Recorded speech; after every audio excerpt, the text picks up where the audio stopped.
"Your services are no longer required," Lana announced, her voice carrying across the mahogany table in our family's boardroom. "Clear your office by tomorrow." I observed the faces around me, board members with raised eyebrows, executives shifting uncomfortably in their leather chairs, and my sister, with that self-satisfied smile I knew all too well. She had waited years for this moment. "Is that all?" I asked, my voice steady despite the anger bubbling beneath. "Yes, Valerie, that will be all," Lana replied, already turning her attention to the next agenda item. I gathered my notepad and pen, nodded politely to the board members, and walked out with my dignity intact.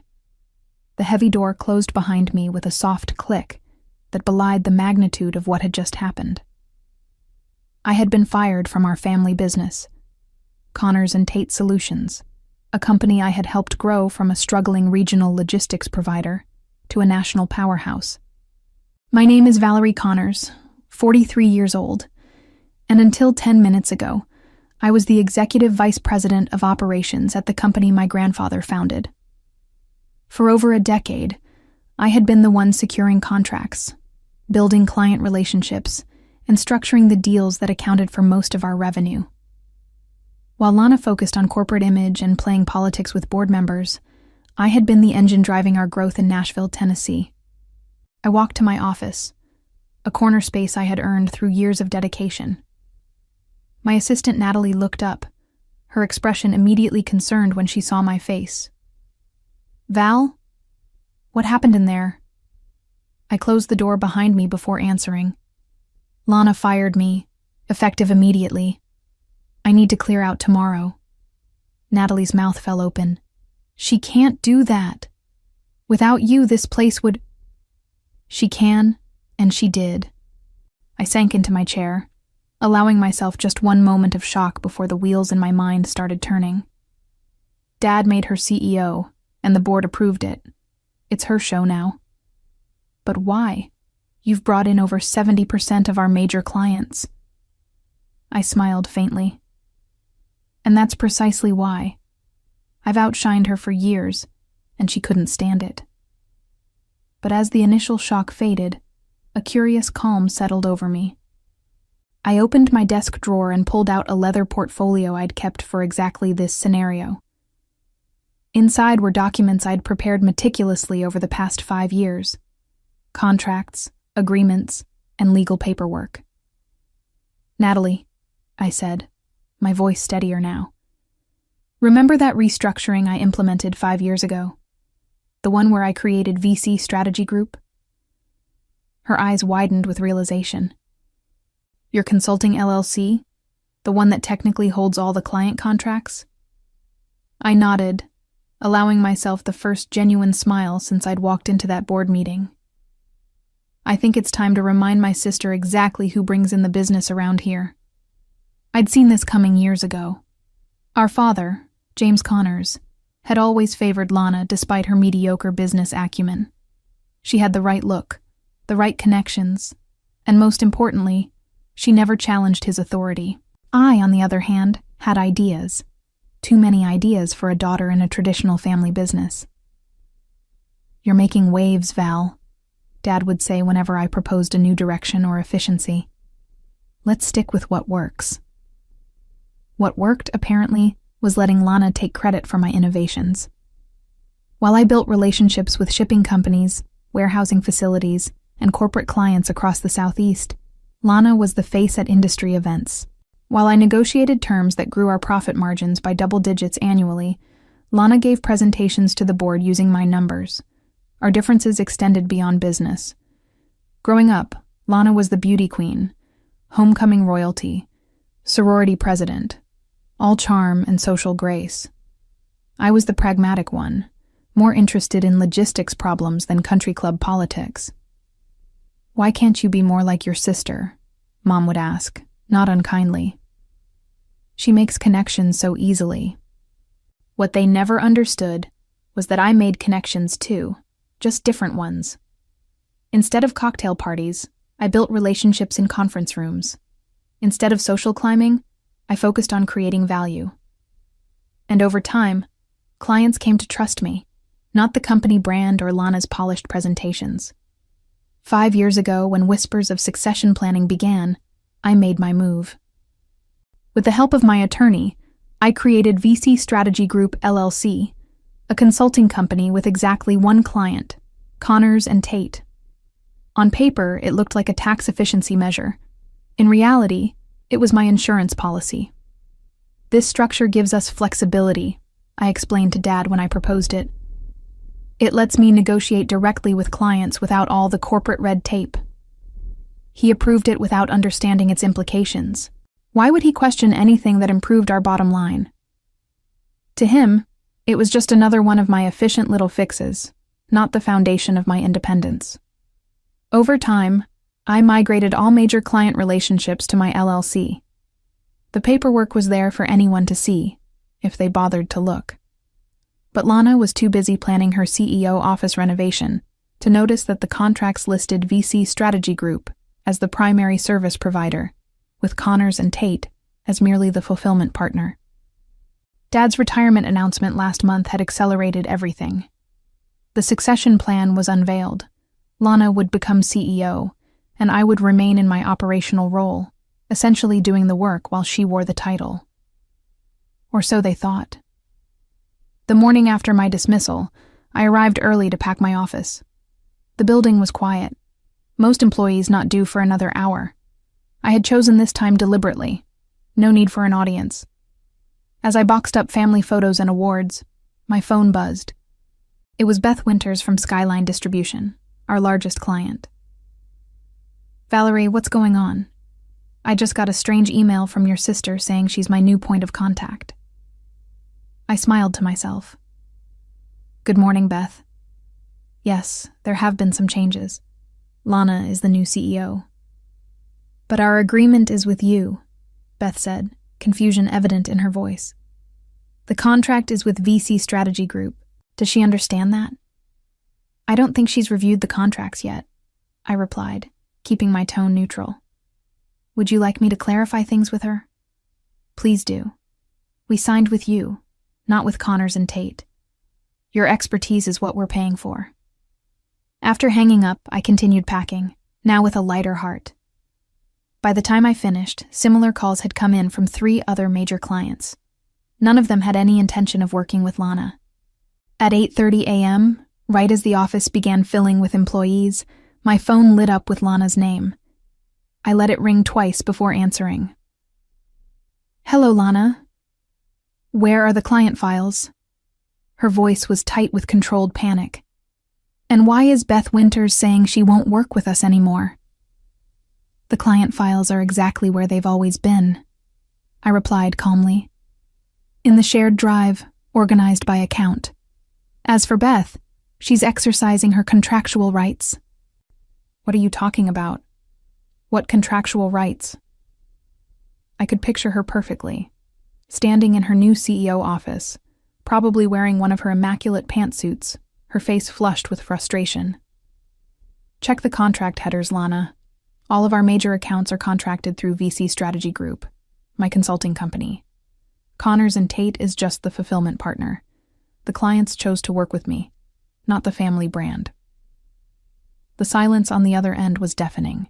Then, "You can't do this." I couldn't help the laugh that escaped me. I already did. 5 years ago, actually, with Dad's approval and the board's signature on every document. "This is sabotage." Her voice rose an octave. "No, Lana. This is business.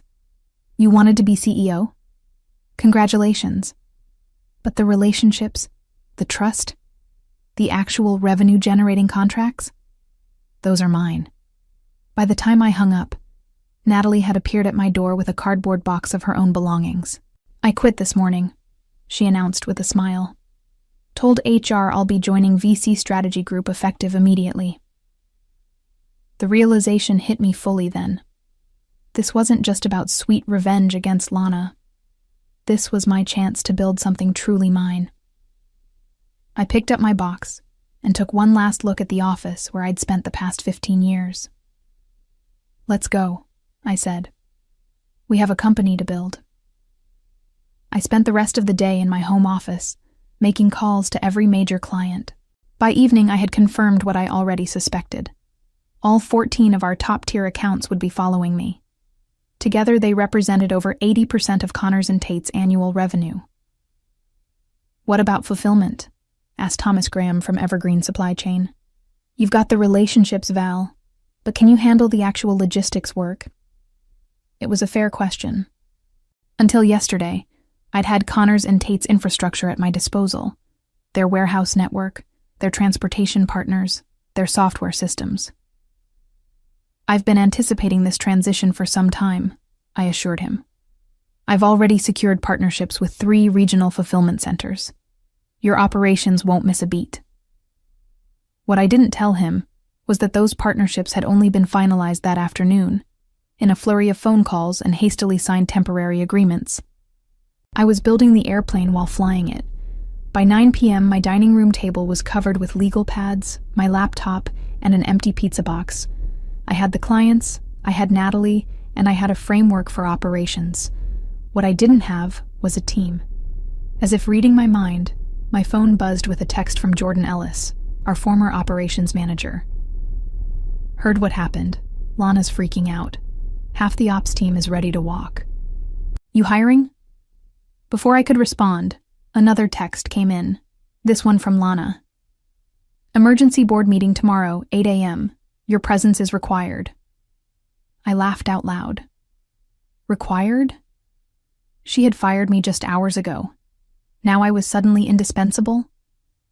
I texted Jordan back. "Send me names, everyone who's interested, competitive packages for all." To Lana, I simply responded, "I'll have my attorney attend." My phone rang immediately. I let it go to voicemail. When it rang again, I finally answered. "This isn't a request, Valerie," Lana snapped.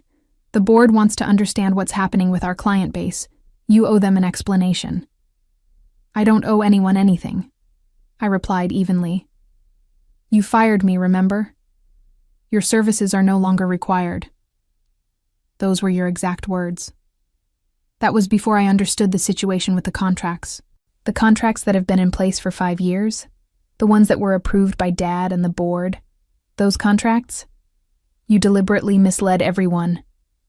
I took a deep breath, tamping down my anger. "No, Lana. I created a business structure that protected both the company and the clients. It's not my fault that you never bothered to understand how our business actually operates. That's on you. Dad will never forgive you for this." It was a low blow, but an expected one. Our father had always been her trump card. Perhaps, but unlike you, I've learned to live without his approval. Good luck with your meeting tomorrow. After hanging up, I sat in silence for a few minutes, letting the weight of the day settle over me. Had I spent 15 years preparing for this moment? Not consciously, but I'd always known on some level that Lana would eventually push me out. My LLC hadn't been created as a weapon. It was a shield, a way to protect the value I'd built from family politics. My phone buzzed again. A text from our father. "We need to talk." I set the phone aside without replying. Whatever he had to say could wait until tomorrow. Tonight, I needed to focus on building a company from scratch, with clients already expecting service. The irony wasn't lost on me. In trying to sideline me, Lana had inadvertently given me the push I needed to break free. For years, I'd been pouring my talents into a company that would never truly be mine. Now, I had the chance to build something that was. I opened my laptop and typed out the first line of a new business plan. VC Strategy Group, Full-Service Logistics Solutions. It had a nice ring to it. The next morning brought a flurry of developments. By 7 a.m., Jordan had sent me a list of 8 employees ready to join me immediately. By 7:30, my attorney, Grace Levinson, was on her way to the Connors & Tate board meeting to represent my interests. And by 8 a.m., I was sitting in a temporary office space I'd managed to secure overnight, conducting my first staff meeting as the official CEO of VC Strategy Group. "The situation is unique," I explained to the small team gathered around a conference table. We have the clients and the expertise, but we're building our infrastructure on the fly. It won't be easy, but we've got something Connors and Tate doesn't have anymore: the relationships that matter. Natalie and Jordan nodded confidently. The others, mostly analysts and account managers who had followed Jordan, looked nervous but determined. "What about the warehouse contracts?" asked Michael Perez, one of our logistics specialists. "Connors and Tate has exclusivity with most of the facilities in the region." "They do," I acknowledged, "which is why we're not fighting on that front. I've secured partnerships with facilities in Chattanooga and Louisville. We'll route through them until we can establish our own local presence." The meeting was interrupted by a call from Grace. I put her on speaker. "The board meeting just ended," she reported. "It was contentious." "Tell me," I said, gesturing for the team to stay. "Lana tried to argue that your LLC structure was a breach of fiduciary duty. She wanted the board to pursue legal action." My stomach tightened despite my confidence in our legal position. And the board shut her down. Thoroughly. Apparently, 2 of the members had actually read the contracts when they were signed and understood exactly what they were approving. They reminded her that the structure had delivered exceptional results for 5 years. Relief washed over me. "So no lawsuit?" "No lawsuit. But they did authorize her to make you a counteroffer. They want to bring VC Strategy Group in as a formal, permanent contractor with a 5-year commitment. Essentially, they're offering to legitimize the exact arrangement you already had, but with better terms." I wasn't sure whether to laugh or scream. They fire me, then offer to hire my company? Essentially, yes.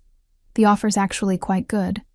7 figures annually, guaranteed minimums, performance bonuses. They're desperate, Val. Of course they are. They just lost 80% of their revenue stream overnight. I looked around at my new team, all watching intently. "Tell them I'll review their proposal, but we're moving forward with direct client relationships in the meantime." After ending the call, I turned back to the team. "It seems we have options." "Are you considering it?" Jordan asked, his expression concerned. "Going back to them as a contractor?" I understood his worry. He just quit his job to join me. They all had. "I'm not considering anything that doesn't include all of you," I assured them. "But having Connors and Tate as a client rather than an employer could be advantageous while we build our own operations." The temporary office door opened, and a courier delivered a thick envelope. Inside was the formal offer from the board, along with a handwritten note from my father. "You've outplayed us all. I should have made you CEO years ago." I stared at the note, emotions churning. After decades of being overlooked, my father had finally recognized my value, but only after I'd demonstrated my power to destroy the company he'd built. The buzzing of my phone pulled me from my thoughts. It was a text from Lana. "This isn't over." Of course it wasn't. Lana had never been one to accept defeat gracefully. But for the first time in our long, complicated relationship, I wasn't worried about her threats. I had the clients. I had a growing team. And most importantly, I had leverage. The coming weeks established a grueling new reality. Building a company from scratch while servicing existing clients proved even more challenging than I'd anticipated. We worked 14-hour days, turning our temporary office into a command center of organized chaos. Each morning began with an all-hands meeting to tackle the day's most pressing issues. Each evening ended with a review of what we'd accomplished and what still needed attention. The pace was unsustainable, but necessary for survival. 3 weeks in, I finally had time to properly respond to the board's offer. I invited Grace to review my counter-proposal before sending it. "This is aggressive," she noted, reading through the terms. "You're asking for double their offer, plus equity in Connors and Tate?" 5%, I clarified. Enough to have a voice, not enough to trigger resentment. Grace leaned back in her chair. "Val, can I be blunt? This feels personal." "Of course it's personal. They're family. That's not what I mean. This feels like you're trying to prove something, rather than making the best business decision." Her observation stung because it contained truth. Was I pushing too hard to make a point? The board's initial offer had been generous. Doubling down might be unnecessarily antagonistic. "You're right," I conceded. "Revise it to a 20% increase over their offer, with the equity request intact. That's fair value for what we bring to the table." Grace nodded approvingly. "Much better. Now, what about your sister? She's been notably quiet since that text message." I had been wondering the same thing. Lana's silence was uncharacteristic and concerning. "I have a meeting with her tomorrow," I admitted. "Just the two of us, away from the company. She requested it. Do you want me there?" I shook my head. Some conversations need to happen without lawyers. The following day, I met Lana at a small coffee shop equidistant from both our offices. She was already seated when I arrived, her expression unreadable. "You look tired," she said as I sat down. "Building a company is exhausting," I replied. "You'd know that if you'd ever done it." It was a cheap shot, but weeks of stress had worn my diplomacy thin. Lana didn't take the bait. "I've been doing some thinking," she said, stirring her coffee. "About why you set up that LLC structure in the first place. Enlighten me.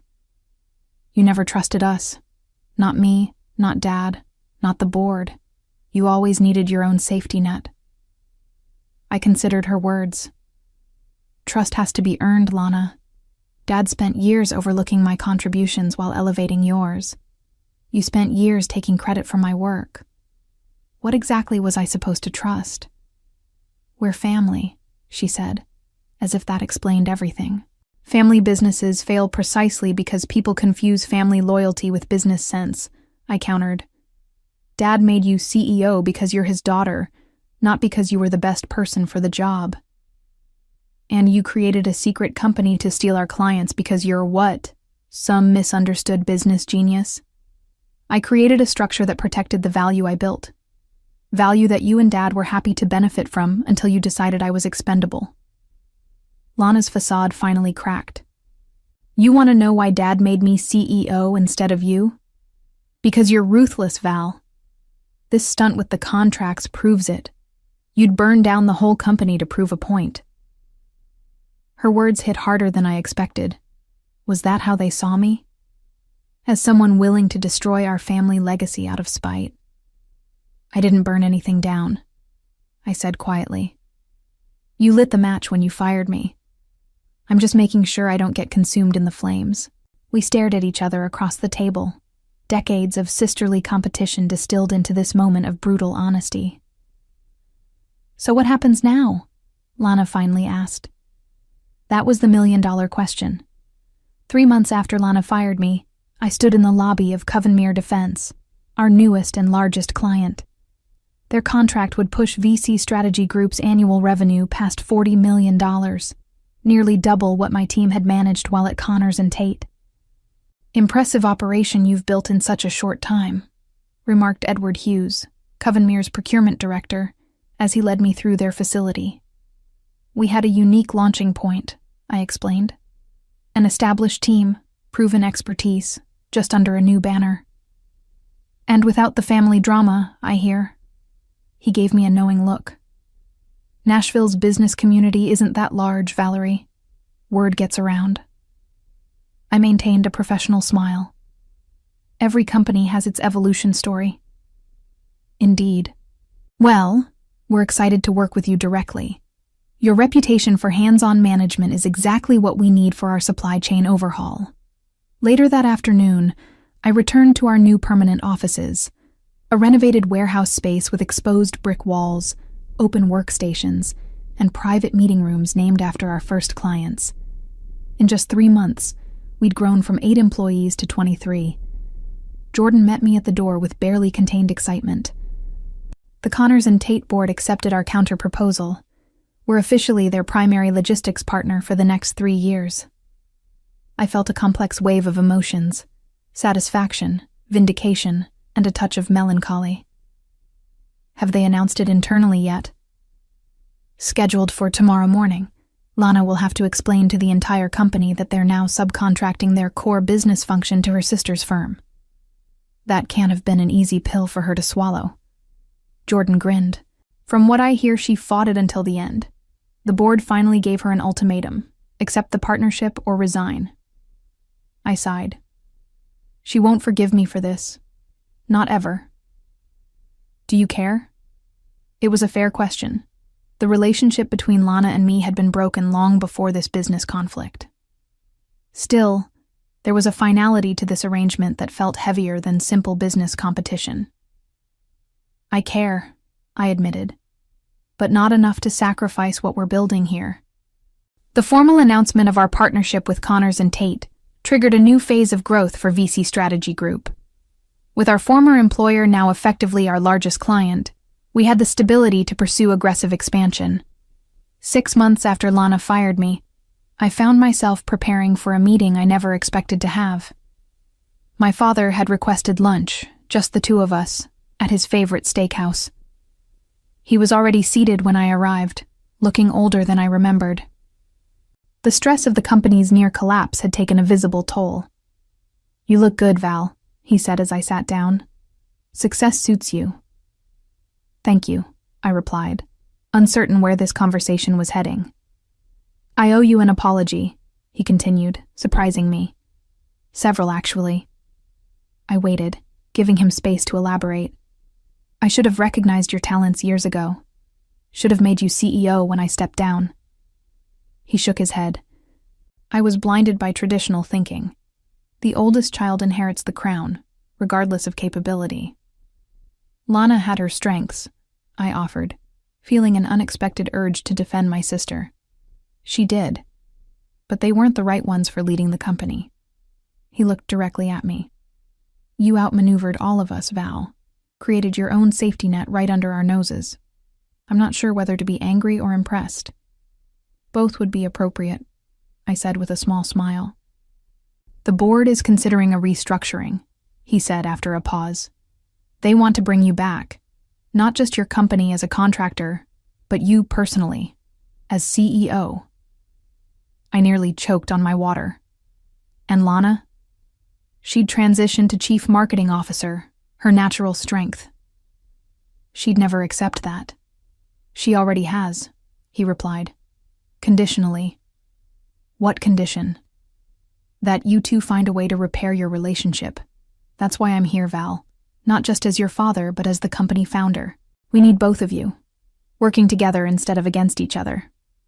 I sat back, processing this unexpected development. "I don't know if that's possible." "Perhaps not, but isn't it worth trying?" I wasn't sure. The gulf between Lana and me had grown so wide, I couldn't imagine bridging it now. As I left our new headquarters on a crisp autumn evening 6 months after launching my own company, I couldn't help but smile at the illuminated sign above our door. The journey from being fired to building a thriving business had been challenging but immensely satisfying. With 35 employees now, multi-million-dollar contracts, and even Connors and Tate as our client, I had transformed Betrayal into spectacular success. Looking toward the future, I knew I had many more chapters to write in my business story. But the sweetest one would always be how my sister's attempt to push me aside had inadvertently given me the empire I truly deserved.